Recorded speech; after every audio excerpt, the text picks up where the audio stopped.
Welcome to F007 Channel. Dukung terus F007 Channel dengan like, share, comment, and subscribe.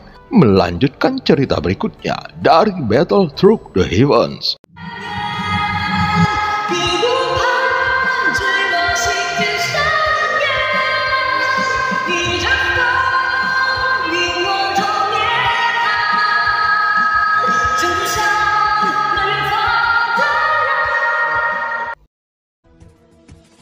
Pada part sebelumnya, bola berwarna darah kedua memunculkan naga skala darah dan akhirnya dikirim oleh Xiaoyan ke ruang Lingsu. Setelah itu, dia membunuh 5 sosok dari 8 sosok yang mengejarnya. Dan di bola darah ketiga, Xiaoyan mendapatkan keberuntungan dengan munculnya 5 pil emas. Ki asal dewa bergolak menyapu tubuh Xiaoyan dengan gila-gilaan. Itu juga mengandung kekuatan abadi yang tidak bisa diserap oleh Xiaoyan sekarang dan hanya bisa diserap oleh armor dewa palsu. Selain ki asal dan kekuatan abadi, inti emas juga mengandung ki iblis yang sangat kuat. Pil ajaib dengan 80 pola di tubuh Xiaoyan memadat dengan kecepatan tinggi dan menembus 100 pola setelah beberapa saat. Garis pil ajaib juga menghilang saat ini dan warnanya berubah menjadi ungu. Dengan perubahan warna ini, secara alami tidak seberat sebelumnya untuk menampilkan fenomena cahaya iblis Tianhe. Dan menurut situasi saat ini, pil ajaib adalah syarat yang diperlukan untuk naik ke tingkat yang lebih tinggi dari menara pembantaian. Saat Xiaoyan sedang berlatih, di lantai 9 menara pembantaian, sesosok duduk bersila di tempat gelap dan sesosok cantik berdiri di sampingnya. Tai King telah mati, gumam wanita cantik itu. Sosok yang duduk bersila perlahan membuka matanya. Sosok tersebut adalah Yonghe. Saat ini matanya datar, tidak ada kesedihan maupun kegembiraan. Namun terlihat jelas bahwa kematian Tai King masih meninggalkan beberapa fluktuasi mentalitas. Apakah menurutmu dia mati karena mengungkap informasi, atau apakah dia dilenyapkan olehnya karena alasan lain? Yonghe bertanya perlahan, dan sosok cantik yang berdiri di sampingnya tidak lain adalah Yu King. Yu King merenung sedikit, alis Willownya sedikit mengerinyit. Tetapi pada saat ini, Yu King tidak memiliki senyum di wajahnya. Meskipun dia dan Tai King biasanya suka bertengkar dan mempersulit satu sama lain, ketika mereka benar-benar mengetahui tentang kematian satu sama lain, dia merasa sangat tidak nyaman di hatinya. Pikiran orang ini sangat dalam. Bahkan kita tidak dapat mengetahui pikiran orang ini. Namun pemikiran permaisuri bahkan lebih dalam. Aku tidak dapat menebak apa yang difikirkan kedua orang itu. Selama periode waktu aku mengikuti mereka, aku hanya merasakan bahwa orang ini bertingkah aneh dan tindakannya acak dan tidak teratur. Aku benar-benar tidak bisa memahaminya. Yu King berkata dengan getir, dan ketika dia mendengar kata permaisuri, mata Yonghe juga menunjukkan tatapan yang rumit. Jika permaisuri mengikutinya, itu memang masalah yang sangat sulit. Tapi jika kita bergandengan tangan dengan Taisu, seharusnya tidak sulit untuk menahan permaisuri dan menangani orang ini, kata Yonghe perlahan. Apakah kamu pernah melihat permaisuri bergerak? Yonghe bertanya lagi.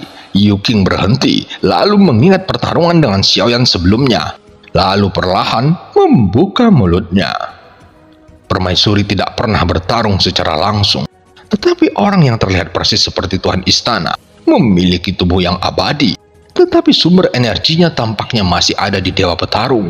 Jadi kupikir sebagian besar kasus adalah serangan rahasia permaisuri. Tapi permaisuri memang terlalu kuat. Selama dia tidak ingin kita menyadari tembakannya, kita tidak akan bisa melihatnya sama sekali. Bahkan jika dia tidak mengizinkan, kita tidak akan bisa untuk menemukan di mana dia berada. Dia seperti hantu dan tampaknya bersembunyi di balik bayang-bayang. Yu King berkata bahwa kesan permaisuri hanya dapat digambarkan sebagai keterkejutan karena kekuatan pihak lain telah sepenuhnya melampaui kognisinya. Bagaimanapun, dia dulunya adalah dewa abadi. Meskipun dia mati, dia tidak benar-benar mati. Tapi sekarang kekuatan yang tersisa hanya bisa digunakan sedikit. Setelah kekuatan yang tersisa habis, dia juga akan mati. Yonghe mengangguk seolah-olah dia bisa merasakan keterkejutan di hati Yu King.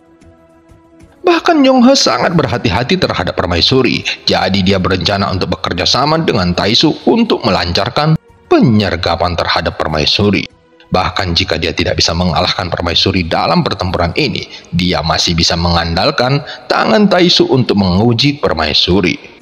Selain itu juga bisa membuat Taisu dan permaisuri bermusuhan. Tujuan Yonghe sebenarnya jelas, bukan untuk melenyapkan Xiaoyan. Lagi pula, sepertinya tidak penting baginya untuk terlihat sama dengan Xiaoyan.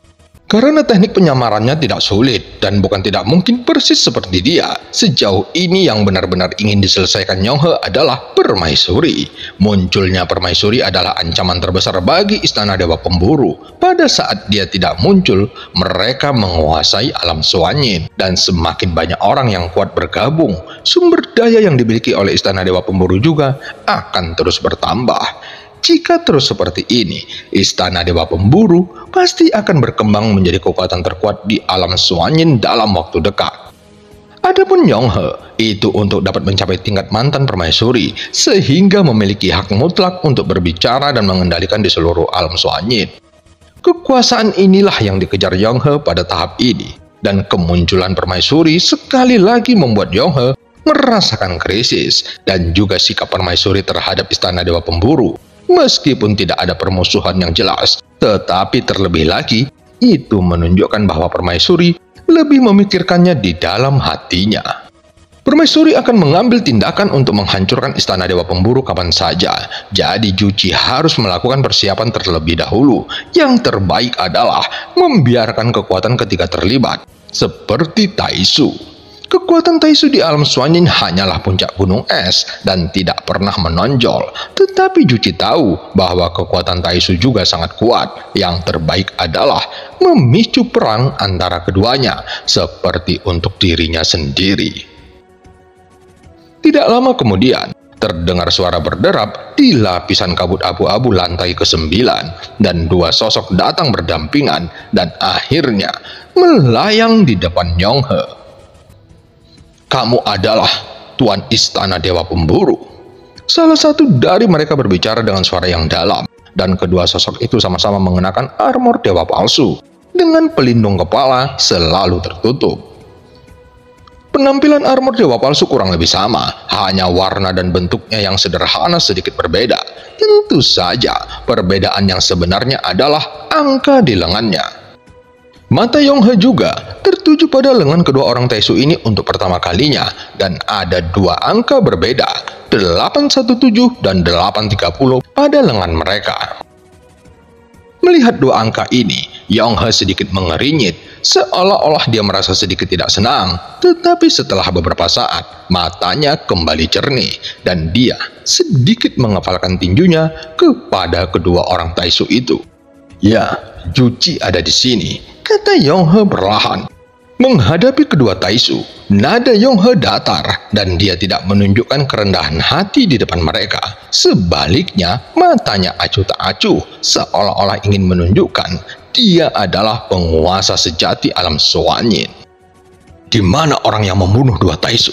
817 bertanya dengan suara berat yang keluar perlahan dari dalam armor dewa palsu. Yonghe memandangi keduanya.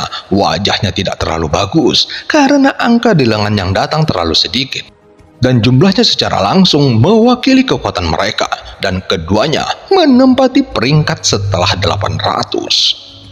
Taisu di peringkat ini tentu saja tidak lemah, tetapi sangat sulit untuk mengandalkan mereka bersama-sama menangani permaisuri.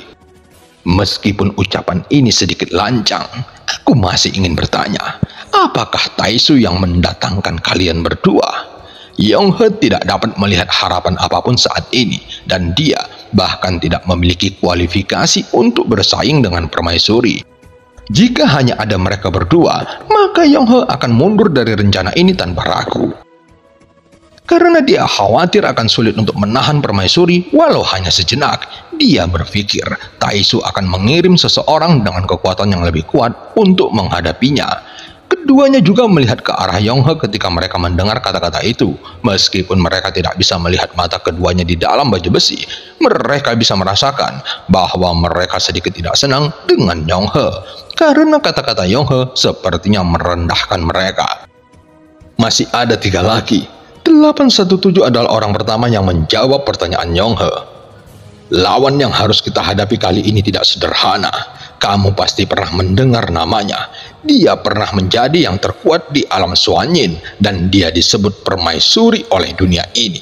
Yonghe tidak menyembunyikan apapun dan berkata perlahan. Mendengar gelar permaisuri, kedua Taisu saling bertukar pandang dan suasana langsung membeku. Permaisuri? Aku tahu tentang permaisuri di alam Suanyin, tapi dia sudah lama mati. Apakah kamu mencoba menipu kami agar kami tidak tahu? 817 menegur dengan marah. Setelah selesai berbicara, ada aura yang kuat tiba-tiba meledak di tubuhnya. Yonghe segera menatap kedua Taisu itu dan mengerutkan kening. Paksaan yang kuat meletus dari tubuhnya, menyelimuti kedua Taisu itu. Pemaksaan ini segera mengejutkan kedua orang Taisu dan bisa dibayangkan mata terkejut di dalam armor mereka. Jika kalian yang hanya datang ke sini, itu bahkan bukan lawanku, dan kalian masih ingin membalaskan dendam orang Taisu yang musnah. Yonghe langsung mendengus dingin. Tanpa sopan, keduanya ingin menakut-nakuti Yonghe, tapi jelas kekuatannya tidak lemah, bahkan lebih kuat dari mereka. Begitu suara Yonghe jatuh, pria Taisu lain dengan nomor 830 di lengannya tiba-tiba bergerak. Dan dia bergegas keluar, mengangkat lengannya dan meledak ke arah Yonghe. Pada saat ini, sosok Yonghe tidak bergerak sedikit pun dan sosok cantik di sampingnya meraung, bertabrakan keras dengan lengan 830.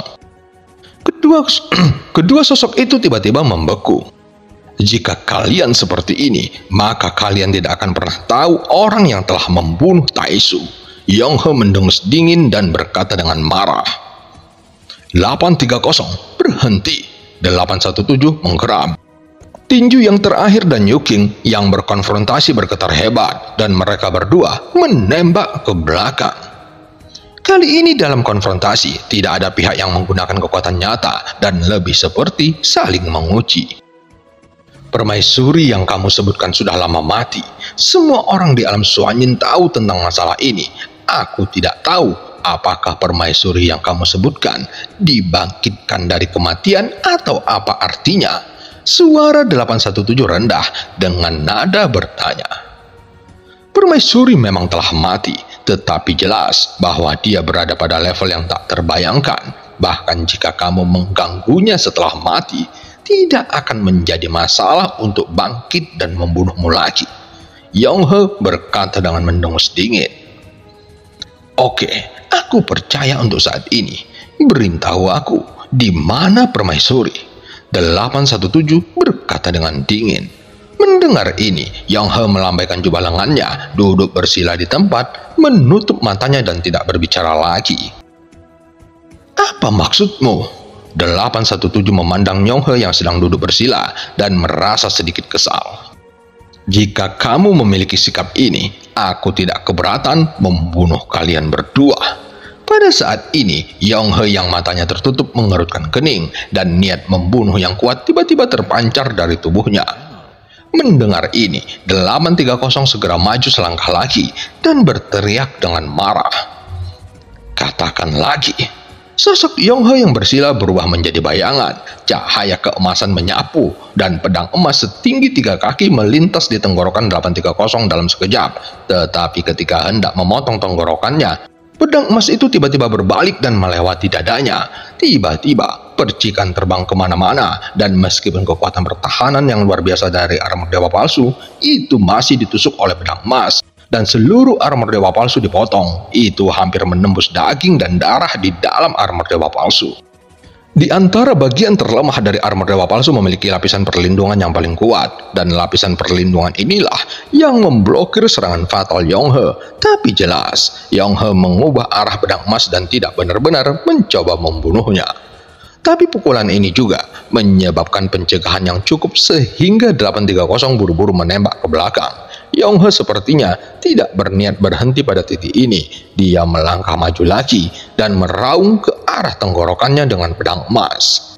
Tetapi pada saat ini, 817 bergegas keluar dan pedang hitam sepanjang 8 kaki muncul di tangannya, menghalangi pukulan Yonghe. "Kakak, aku ingin mengatakan sesuatu. Memang benar sikapku kali ini salah. Aku benar-benar minta maaf." 830 segera berkata, karena kekuatan Yonghe yang ditampilkan dalam waktu singkat sudah cukup untuk dianggap serius oleh kedua Taisu. Penindasan kekuatan singkat ini memberitahu mereka bahwa Yonghe di depan mereka sangat kuat. "Singkirkan kesombonganmu. Tanpa armor ini, kamu harus tahu siapa dirimu. Mata-mata yang aku atur di sebelah permaisuri telah terbunuh. Jadi sekarang posisi mereka tidak dapat dikonfirmasi untuk sementara, dan kita hanya perlu menunggu." Yonghe berkata dengan suara yang dalam saat cahaya pedang emas di tangannya menghilang dalam sekejap.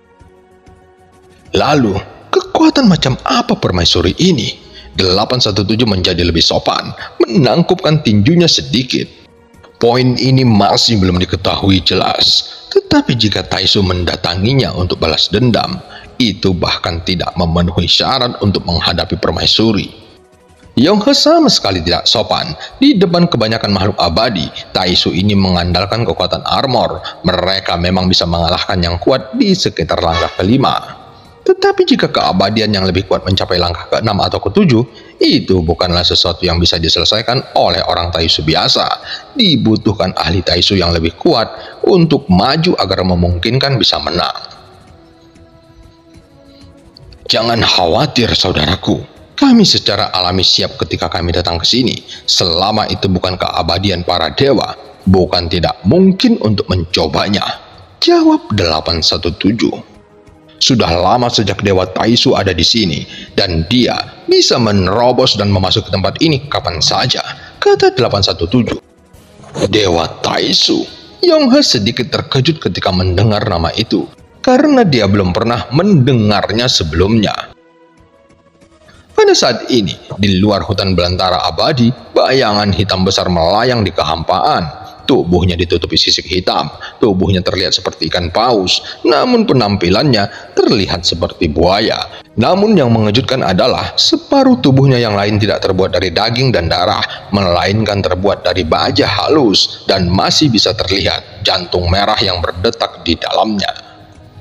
Dan jantung itu juga terbuat dari baja. Binatang raksasa inilah yang disebut 817 Dewa Taisu. Pada saat ini, setelah dipandu, sosok besarnya perlahan memasuki hutan belantara abadi, dan saat ini ada bintik-bintik hitam seperti biji wijen di tubuhnya, yang hanya bisa dilihat dengan jelas saat diperbesar. Di bawah tubuhnya yang besar, manusia seperti semut. Meskipun bentuk tubuhnya tidak sebagus Suerkun, jantung logam yang berdetak di dalamnya membuatnya memancarkan perasaan yang sangat luar biasa. Sebagian besar daging dan tulangnya terbuat dari logam campuran emas yang bergetar, memancarkan kekuatan yang aneh. Sosok-sosok yang berada di bawahnya jelas tertarik dengan tubuhnya yang besar. Yang terpenting mereka bisa melihat jantung raksasa itu berdetak di bawah tulangnya. Ada gejolak energi dahsyat yang terus meluap di dalam jantung itu, sehingga mereka terlihat bersemangat ingin menjarah energi dahsyat yang terkandung di dalam jantungnya. Namun, saat Taisu bersiul, kulit di tubuhnya tiba-tiba berubah menjadi monster logam yang tak terhitung jumlahnya dengan 8 tentakel logam. Dan dia bergegas menuju kerumunan. Dan pada saat yang sama, gelombang dipancarkan dari tubuhnya. Gelombang kejut yang mengejutkan jiwa membuat orang-orang ini pingsan untuk sementara waktu. Dalam sekejap, terdengar jeritan melengking dari tubuhnya. Adapun sosok-sosok itu, mereka semua ditutupi dengan monster logam, dan semua darah dan daging mereka ditelan hingga tubuh mereka kembali tenang. Setelah itu, siapapun yang memikirkannya akan berakhir dengan cara yang sama. Dewa Taisu ini sangat besar, tetapi juga ganas. Sosok besar itu bergerak dengan kecepatan yang sangat cepat di hutan belantara abadi. Dan sebuah menara yang mencapai langit muncul di depannya dalam waktu singkat. Dan menara raksasa ini adalah menara pembantaian. Meski perawakannya sangat besar, tetap saja tidak ada apa-apanya di bawah menara pembantaian. Itu akhirnya tinggal di luar menara pembantaian dan tidak langsung bisa memasukinya. itu akhirnya tinggal di luar menara pembantaian dan tidak langsung memasukinya. Semuanya sudah siap. Siapapun yang membunuh Taisu, tubuhnya pasti akan dihancurkan menjadi ribuan keping. Bahkan jika itu permaisuri. 830 berkata dengan mendengus dingin, seolah-olah dia tiba-tiba memiliki keyakinan mutlak untuk mengalahkan permaisuri. Yonghe sedikit mengeringit dan tidak tahu apa itu Dewa Taisu. 817 melihat Yonghe yang masih curiga, jadi dia menepuk kristal merah di dadanya. Pada saat ini, sepotong kulit Dewa Taisu di luar menara pembantaian terangkat dan gurita logam itu meraung menuju menara pembantaian. Setelah memasuki menara pembantaian, itu langsung berubah menjadi gurita kecil yang tak terhitung jumlahnya, setidaknya tidak terdeteksi oleh mata telanjang. Setelah beberapa saat, mereka memadat di depan 817 dan berubah menjadi gurita, dan gurita ini tampak seperti setetes air di lautan, tetapi cukup besar ketika muncul di depan semua orang. Terlihat 817 merentangkan lengannya dan gurita itu terpisah langsung dari tubuhnya, berubah menjadi titik cahaya kecil yang tak terhitung jumlahnya dan naik ke arah 817. Saat berikutnya, tubuh 817 menjadi besar dan pada saat yang sama memancarkan kekuatan yang lebih kuat. Melihat ini, pupil mata Yonghe menyusut sedikit dan dia juga sangat terkejut saat merasakan kekuatan instan 817. Saat tubuhnya menjadi lebih besar, pertahanan dan kekuatannya telah meningkat pesat. Setidaknya saat ini, Yonghe masih ingin membunuhnya dengan satu pukulan, tapi dia tidak bisa melakukannya. Senji nomor 1 terutama digunakan untuk meningkatkan pertahanan dan kekuatan tempur jarak dekat. Kata 817 tanpa ragu, menunjukkan kekuatan kuat Taisu di depan Yonghe. Yonghe belum pernah mendengarnya, lagi pula hanya Taisu yang bisa melakukannya. Meskipun teknologi stick juga ada di alam Suanyin, itu jauh dari mencapai keadaan di mana itu telah dikembangkan ke puncak teknologi stick seperti Taisu. Hanya dengan menggunakan teknologi stick, sebenarnya membuat level Dosian memiliki kualifikasi untuk melawan keabadian. Justru karena inilah mereka memiliki kepercayaan diri yang cukup untuk menyerang dunia lain dan menjarah sumber dayanya. Bagaimanapun, teknologi stick sangat kuat, tetapi tidak dapat berevolusi dan meningkatkan dirinya sendiri, dan umurnya akan selalu semakin berkurang.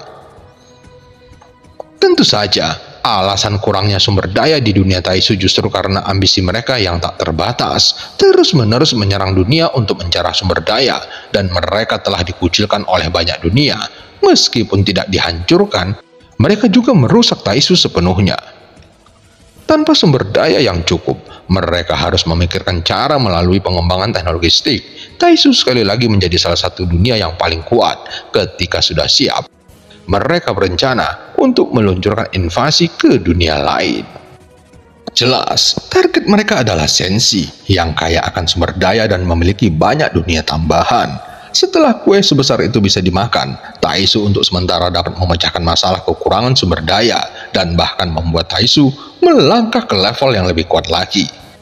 Jika armor dewa palsu diberikan kepada dewa petarung atau keabadian kaisar, itu akan menjadi lebih kuat. Jadi menyerang Senshi adalah titik strategis yang sangat penting bagi mereka. Itulah mengapa mereka memasuki alam Suanyin, karena meskipun alam Suanyin adalah subdunia dari Senshi, itu masih mengandung sumber daya yang kaya dan membuat Taisu menginginkannya.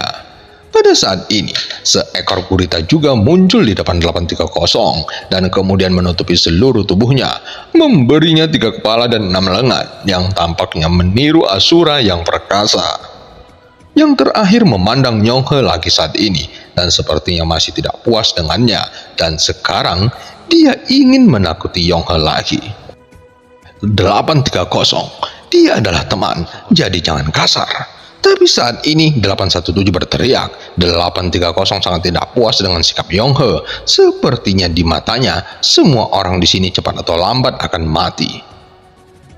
Saudaraku, yakinlah, selama kamu membantu kami menemukan orang ini, Taisu tidak akan memperlakukanmu dengan buruk. 817 bahkan mencoba memenangkan hati Yonghe. Lagi pula, nomor 817 ada di depannya dan dia harus mematuhi perintahnya tanpa syarat. Oh, kupikir armormu sangat bagus. Bagaimana kalau memberiku satu set setelah selesai? Yonghe sama sekali tidak sopan, tetapi dua Taisu yang mendengar kata-kata itu tertegun.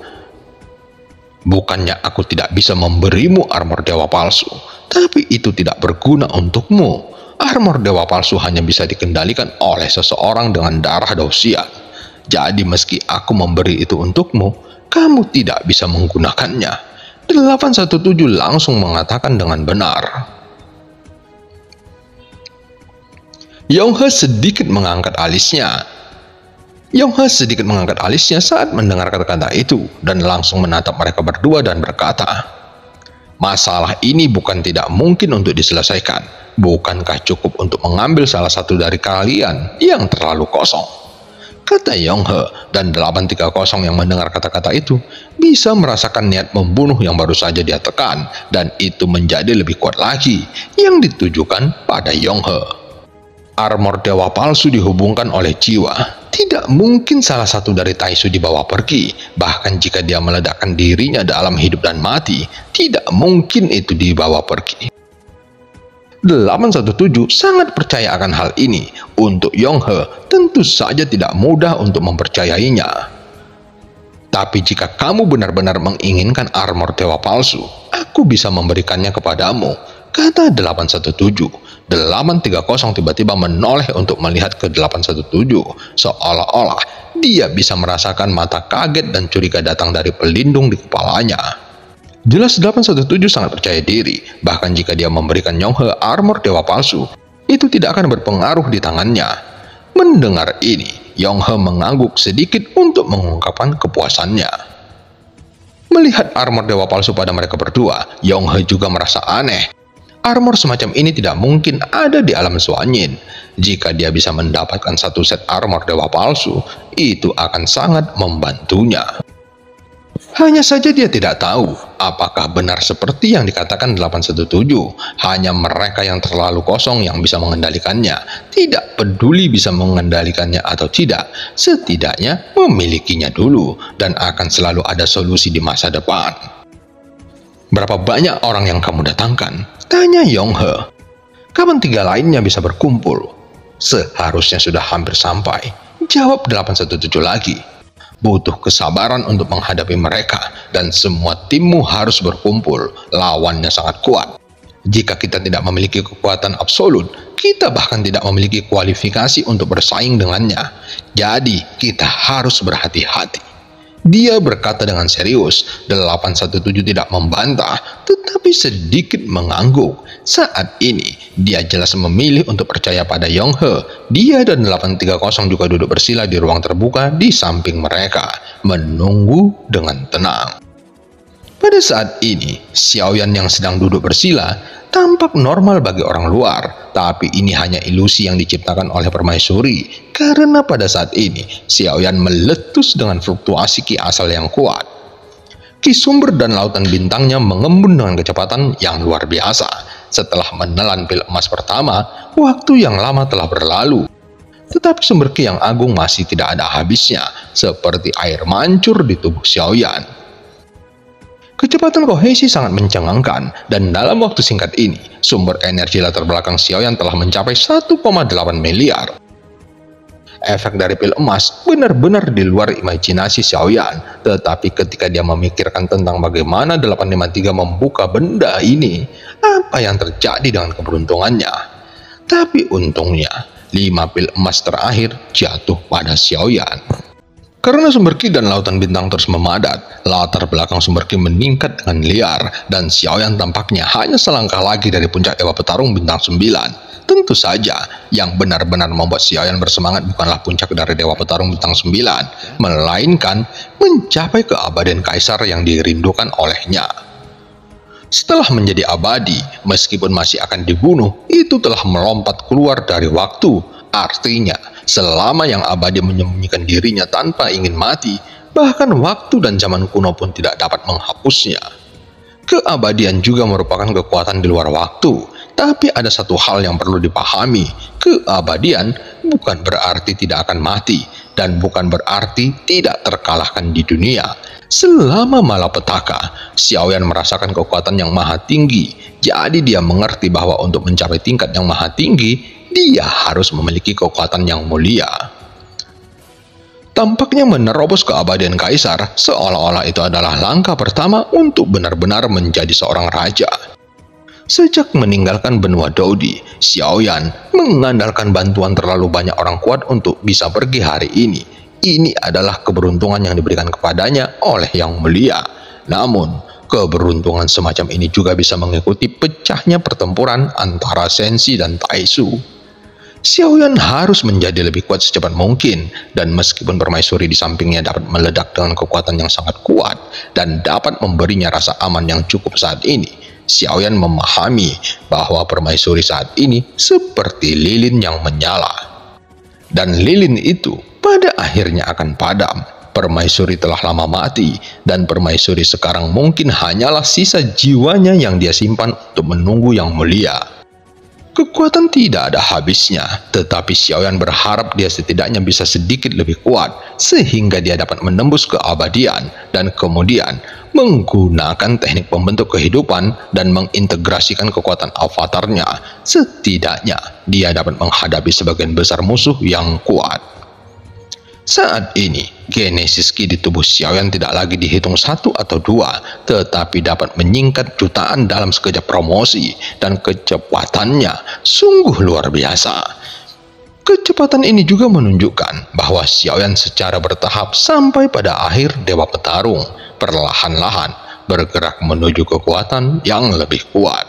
Namun hingga saat ini, setiap jejak kekuatan abadi di pil emas sama sekali tidak tertinggal di tubuh Xiaoyan. Tampaknya tidak ada harmoni sama sekali, dan kekuatan abadi tidak dapat menjadi bagian dari kekuatan Xiaoyan.